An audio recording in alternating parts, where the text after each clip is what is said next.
सुप्रभात। नीति निर्देशक तत्व और कर्तव्य। नीति निर्देशक तत्व और कर्तव्य।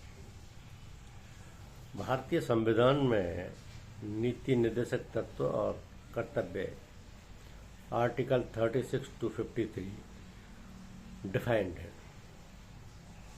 अगर हम लोक कल्याण और सामाजिक न्याय की बात करें तो अनुच्छेद 38 और 39 ये राज्य सुनिश्चित करेगा कि सभी नागरिकों के लिए एक ऐसी सामाजिक व्यवस्था हो जिसमें न्याय और समानता बढ़े। इसका उद्देश्य है लोक कल्याण को बढ़ावा देना है।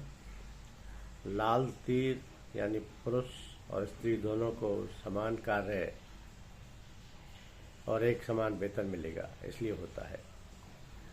अनुच्छेद 39 का हरा यानी कि राज्य यह भी सुनिश्चित करेगा कि आर्थिक कारणों से कोई भी न्याय से वंचित ना रहे। इसके लिए समान न्याय और निःशुल्क विधिक सहायता प्रदान की जाएगी। अनुच्छेद 40 में ग्राम पंचायतों का गठन करके उन्हें स्थानीय स्वशासन की शक्तियां प्रदान की जाएंगी ताकि वे एक इकाई के रूप में कार्य कर सकें। राज्य की परिभाषा और मूलभूत अधिकार इस तरीके से हैं कि अनुच्छेद 36 यहाँ राज्य शब्द की वही परिभाषा है जो मौलिक अधिकारों के भाग 3 में दी गई है। यह नीति निर्देशक तत्वों के संदर्भ में लागू होती है। अनुच्छेद 41 नागरिकों की कुछ दशाओं में जैसे बेरोजगारी, बुढ़ापा, बीमारी, काम, शिक्षा और लोक सहायता पाने का अधिकार सुनिश्चित किया जाता है।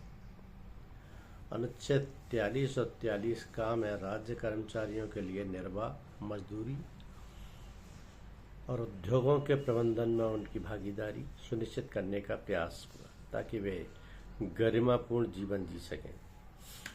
पर्यावरण, शिक्षा और कर्तव्य। अनुच्छेद 44 ये कहता है कि राज्य पूरे भारत में नागरिकों के लिए एक समान सिविल संहिता लागू करने का प्रयास करेगा। अनुच्छेद 45 ये कहता है कि 6 वर्ष से कम आयु के सभी बालकों के लिए प्रारंभिक बाल्यावस्था देखरेख और शिक्षा का उपबंध किया जाएगा।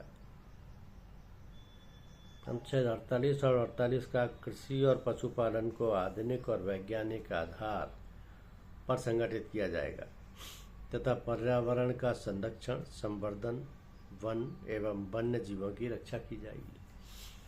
अनुच्छेद 51 और 51 का नारंगी ये कहता है कि राज्य अंतर्राष्ट्रीय शांति और सुरक्षा का बढ़ावा देगा। नारंगी रंग में रहता है ये। साथ ही प्रत्येक नागरिक का मूल कर्तव्य होगा कि वह संविधान का पालन करे। अनुच्छेद 52 और 53 भारत ये कहता है कि भारत का एक राष्ट्रपति होगा और संघ की कार्यपालिका की शक्ति उसी में निहित होगी। धन्यवाद।